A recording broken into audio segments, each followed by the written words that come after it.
Hi there, I'm Father Martin, and I'm really delighted to be with you as we start out on this journey of Lent.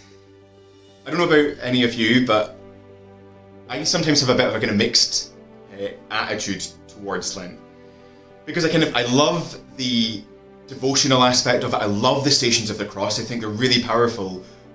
But when it comes to giving stuff up and the whole kind of penance stuff, and honestly, I'm not brilliant at it.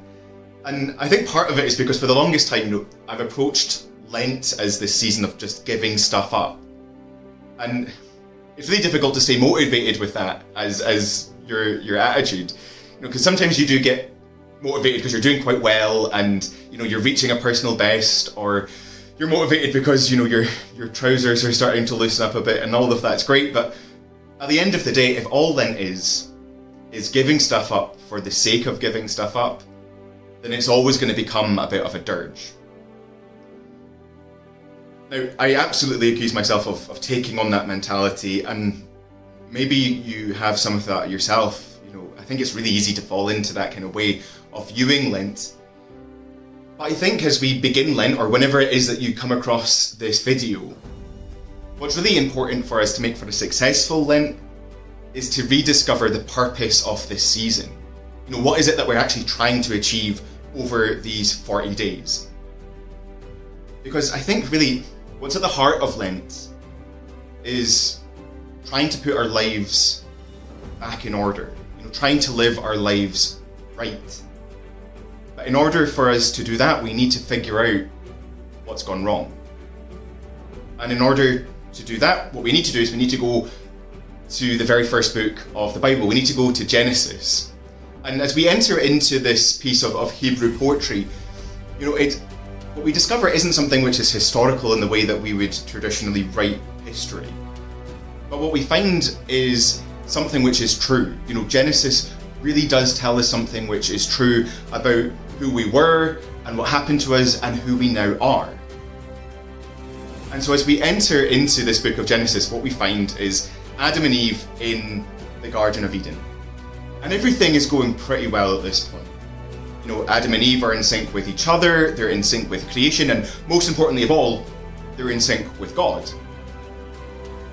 But then along comes a new character, enter stage left, the serpent. And immediately what the serpent does is he tries to confuse Adam and Eve. We might think that fake news is a relatively recent creation, but it's not. It's right here in the book of Genesis. Because what the snake says to Eve, if you remember, is, I know God told you not to eat of that tree. But the reason he told you not to eat of that tree is because he's worried that you're going to be like God. And you think, hang on a minute, go back just a few verses and we've just been told Adam and Eve are made in the image and likeness of God. That's what makes them so remarkable. That's what makes us so remarkable. And yet the serpent tries to convince Eve by saying, you're not like God, and God doesn't want you to be like him. But it's one of the tactics that the devil uses. He tries to convince us that we're less than what we are. And unfortunately, Adam and Eve buy that lie, and they eat the fruit, and then things go south pretty quick. We call this moment of the first sin, we call it the fall. And we do it because what we acknowledge happened there is that there's this fall from grace. But there's also this movement where, for the longest time, Adam and Eve in the garden have been looking up at God and seeing in him the source of their happiness and the source of all goodness for them. And what happens with the first sin is that their gaze falls from God the Creator down to creation. And it's at that point that they start grasping at the world, trying to fill themselves with all of the stuff of the world, trying to satisfy this desire in their heart, a desire which actually can only be filled by God. Being made in the image and likeness of God means that we're made for him. And we're designed to have a relationship with him. We're only going to be happy if we have a relationship with him. And we can go out into that world and we can try every single pleasure under the sun.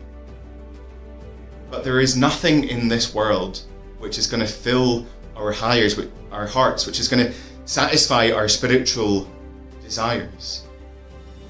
The only person that can do that is God.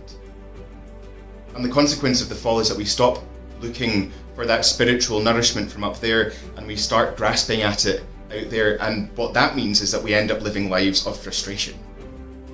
We're desperately trying to nourish ourselves and to feed ourselves, but by casting our eyes away from God, we've made ourselves to be spiritual anemic, to be spiritually malnourished. Okay, so that's the diagnosis, right? That's what we're dealing with. That is what has gone wrong. So how do we solve this as a problem? Well, the first thing to do is to acknowledge straight off the bat that actually the solution has already been given to us in Jesus Christ. God looks at us and he sees that our gaze has fallen from heaven and down to earth. And he says, okay, then I guess I'll just have to come down to earth. And so he puts on human flesh as Jesus Christ and he comes to us so that we can gaze at him again and find him in this world. As you and I, unfortunately, are all too aware of, it's so easy for us, even with our Lord making himself so possible to gaze upon in this world, it's so easy for us to look at other stuff, to turn our gaze away from him and towards the other things in our lives. And really, a lot of the things in our lives are good stuff. A lot of the things that we turn our eyes to are things like our family and our friends or our work. As teachers, you guys do this incredible power of work. Your apostolate is so necessary for the church. You're forming the next generation of disciples. And so it's no wonder that work would compete for attention, would compete for you to gaze upon it.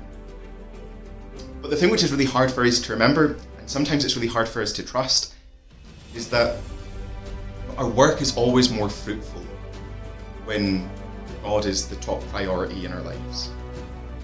Our families are always stronger when Jesus is at the centre.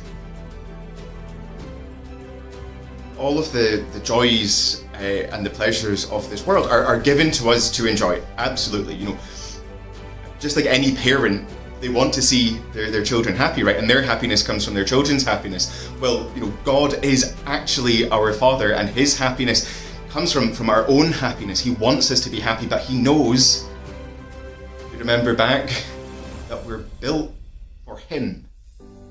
And that our real, true, deepest happiness is only going to be found in him. And so it's this incredible act of love on his part to try in every way that he can, apexing in Jesus Christ, to make it so that we can have a relationship with him. That's what Lent is really all about. It's not so much about giving stuff up, that might be necessary, but it's more about reshuffling our lives.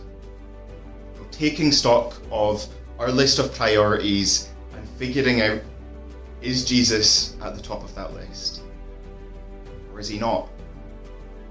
And if he's not, what are the things which are falsely occupying that top space? And what do I need to do to put them in the right place, to reorder my life so that the foundation of everything that I do and am is my relationship with God?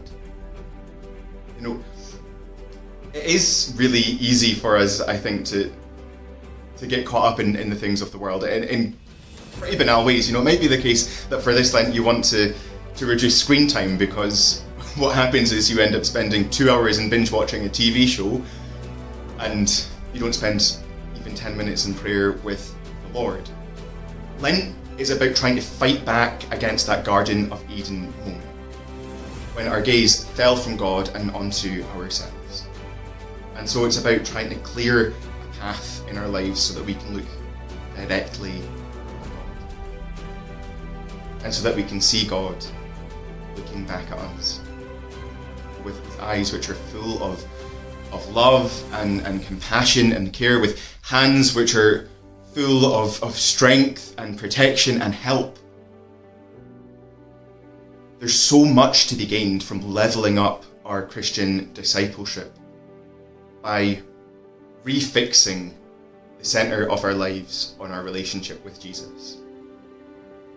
And so be generous with the Lord this Lent, and know that he will be even more generous with you.